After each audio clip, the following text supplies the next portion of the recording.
এই মাংসবিলাক কাটি কাটি মই শিয়াল কুকুৰক ভগাই দিবলৈ বাধ্য।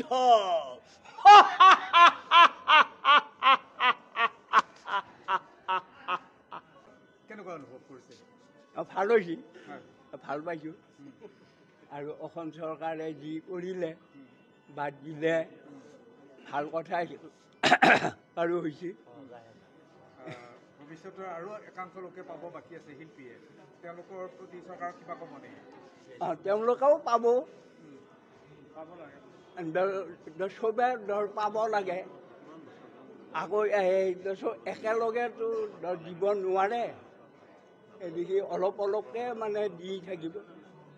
আপুনি কেতিয়াৰ পৰা এই ধৰক খুলীয়া ভাওৰে হওক অন্যান্য হেৰিত জড়িত আছে? মই 1962 চনতেই মই যাত্ৰা পাৰ্টিত আছিলোঁ।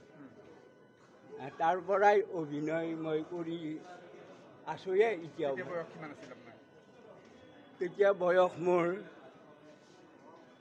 15-16। আৰু আপুনি এতিয়া পেঞ্চনটো কেতিয়া পালে?